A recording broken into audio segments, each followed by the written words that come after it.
that's what he is. He's a comedian. Chris, you were you were born here in Philadelphia. Yes, that's right. But you're sort of a transplant. You were mostly raised in Texas. Yeah, right outside Dallas is. Why did your parents move you to Texas? My dad, there was a lot more money, I guess, going on down there, and he also wanted to make sure that I was unhappy for the first, 12 years of my life, so. Well, that takes care of my next question about how you like Dallas. Dallas is one of the worst places in the world, we all know. And then you moved back here at the age of 18, is that correct? Yeah, I was 18. I knew that I wouldn't get into any schools, so I had to jump over to Valley Forge, which is a private military school, and then I transitioned into Temple. So. Okay. Were you happy to be in Philadelphia versus the greater Dallas area? Yeah, I mean, it's funny. A lot of people kind of shit on Dallas, and I am one of those people. So. Yeah, me too. Dallas is the worst.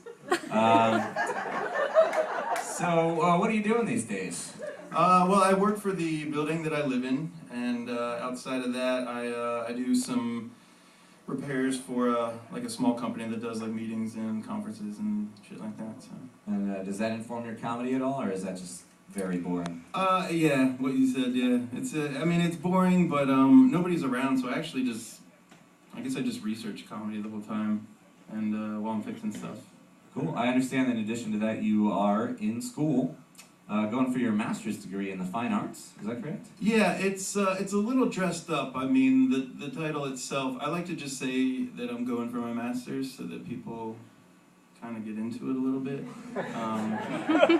But the fine arts is not a thing that people respect? No, I mean, it's all bullshit. I mean, I figure if I'm going to stay in school and advance my career, you get the piece of paper, but I'm not really interested in art. Why'd you pick fine arts? I started out in business. That's why I chose it. So you just picked the opposite. What the hell? All right, that sounds great. So you're not hoping to do anything with that. You'd rather just have a career in comedy. Yeah, I'd rather pursue the comedy. Yeah. Or maintenance. Or yeah, either one. Okay. You have not been doing comedy for that long, correct? How long have you been doing comedy for? I guess about 9 months. I had my first set down in Santa Monica. I was at this vegan coffee shop. So, I wasn't too impressed with myself to make a bunch of stoners laugh. So I wanted to make my way up to the Northeast. Everybody says that comedy in LA is kind of bullshit. So I figured I'd try my luck here. Okay. Why did you decide to do it there that night? Is it something that had been building for a while, or was it just a whim? Yeah, a little bit. It's always kind of been my backup plan. I knew that I wasn't cut out for a 9 to 5, so it's always kind of been my backup plan. I've been writing jokes since I was 16 or 17, so just kind of figured out. And I was in LA for way too long, so. Okay. So now that you've been doing comedy for a while, what would you say is the toughest part of doing comedy? Yeah, I mean, the toughest part is kind of learning how your brain works. You always think you'll remember something. I send myself emails to remember jokes when I'm out. Sure. And the other day I got this email from myself that was it just said Chinese people and caviar, right? So I assume there's something really good there. But so you gotta kind of learn the things that you'll remember. Right. Yeah. Should have written down the whole joke. Yeah. Because that's not... Yeah. What are you going to do with that? I don't know. Bring it to the Tuesday show. It seems to have gone over great. I don't know. Well, I know you from... you've been doing comedy at the open mic at Fergie's Pub lately, and you've actually gone over quite well at Fergie's Pub, and I think that's curious because a lot of the comedians that I know specifically dislike doing comedy in rooms where mainly what's happening that evening is music or anything other than comedy. But you've been doing quite well at it. Why do you think that is? I sort of appreciate the challenge there. I mean, I never really know what to expect when I'm jumping in. Like I said, I'm kind of early on in the game, but one of the things I really enjoy is kind of seeing the reaction that people have when they don't expect to laugh. It's in there.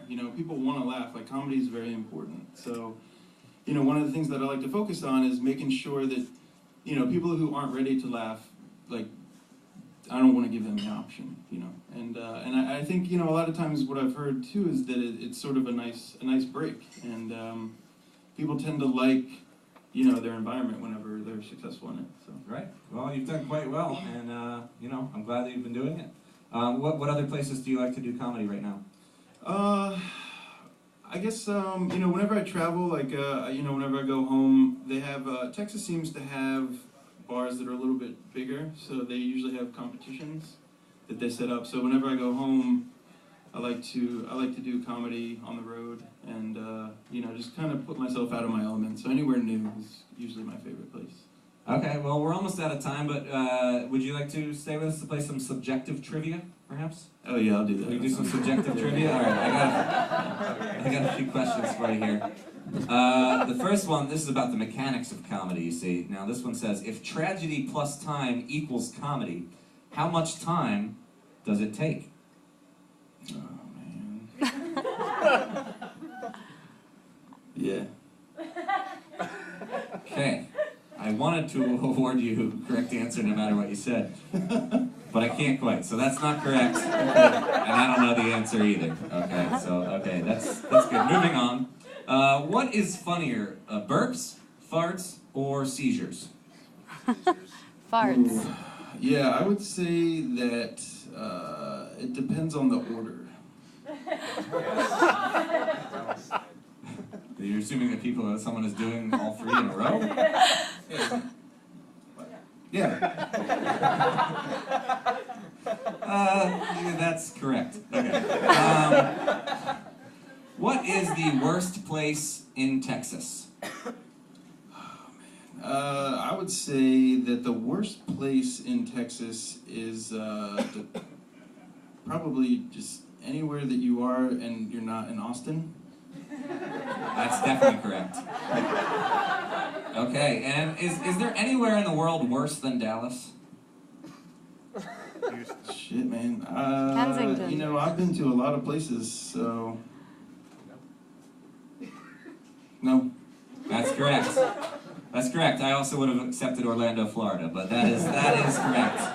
All right, well, Chris Swanson, I want to thank you for coming out and doing this for us. I know you had to rearrange your schedule on this Tuesday evening. And also that brings us to a close tonight, so I want to thank all my guests. I want to thank Hezekiah Jones, Jesse Engard. I want to thank Ansel Barnum on the harmonica. I want to thank Lindsay for doing the stage managing, Dino on the sound.